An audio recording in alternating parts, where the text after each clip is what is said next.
कहानी की शुरुआत होती है साल 2055 में, जहां विज्ञान ने इतनी तरक्की कर ली थी कि अब फौज में रोबोट्स को भर्ती किया जा रहा था। इनकी वजह से कई भयंकर युद्ध हुए और दिन ब दिन धरती तबाह होते जा रही थी। अब इंसानों की जान बचाने के लिए सरकार ने शहरों के ऊपर स्काईनेट्स नाम के कवच बना दिए थे ताकि प्रदूषित हवा शहर में ना आ सके। मगर एक दिन अंतरिक्ष से एक मीटियोराइट B-16 इलाके में क्रैश हो गया, जिसमें से एक खतरनाक एलियन पौधा निकला जिसका नाम था पेंडोरा। ये खास तरह का पौधा है जो कि पानी मिलते ही बहुत ज्यादा तेजी से बढ़ता है। लेकिन इस पौधे की एक बढ़िया बात भी है, अगर इसे अंधाधुंध बढ़ने से रोक दिया जाए तो ये अपने आसपास की हवा को साफ भी बहुत अच्छे से करता है। इसके बाद हम फौज के कुछ टॉप ऑफिसर्स के बीच एक मीटिंग देखते हैं जिसमें कर्नल टैम ने बताया कि कुछ ही दिनों में 2 बरसाती तूफान आने वाले हैं और एक साथ इतनी सारी बारिश की वजह से इस पेंडोरा पौधे को रोकना नामुमकिन हो जाएगा। फिर टैम ने सबको डॉक्टर चैन से मिलवाया जिसने एक खास तरह की जीन बुलेट्स बनाई थी।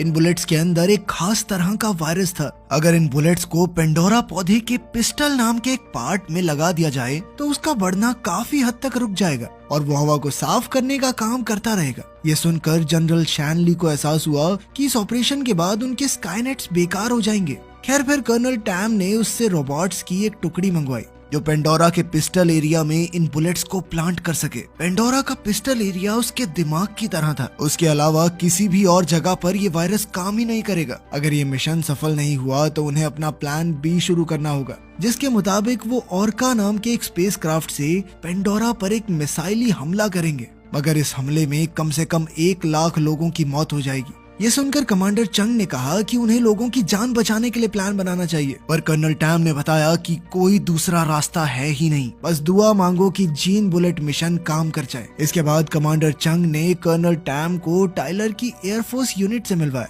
और उन्हें समझाया कि उन्हें पेंडोरा पौधे के पिस्टल तक कैसे पहुंचना है। सबसे पहले वो बॉम्ब से पेंडोरा पर जहरीली गैस छोड़ेंगे। इसके बाद स्काई फिशेज नाम के एयरक्राफ्ट उसके आसपास घूमकर पिस्टल का पता लगाएंगे और उनके रोबोट्स जीन बुलेट्स से हमला करेंगे। मगर तब टाइलर ने कहा कि इस खतरनाक मिशन में उनकी यूनिट के फौजियों को काफी ज्यादा खतरा है, जिस पर कर्नल टैम ने उसे चुपचाप ऑर्डर्स मानने का हुक्म दिया। जल्द ही मिलिट्री यूनिट इस खतरनाक मिशन के लिए निकल पड़ी। तब टाइलर ने अपनी बेटी को याद करते हुए उसका लॉकेट अपनी शिप में टांग दिया जो कई साल पहले मारी गई थी। उधर B-16 के रिहायशी इलाके में हम स्कंक नाम के एक आदमी को देखते हैं जो पहले एयरफोर्स सिपाही हुआ करता था। जब उसे आसमान में 3 स्काई फिशेज और एक ऑर्का स्पेसशिप दिखाई दी तो वो सोचने लगा कि आखिर ये कौन से मिशन पर निकले हैं। उधर स्काई फिश में लिंकन और कॉनर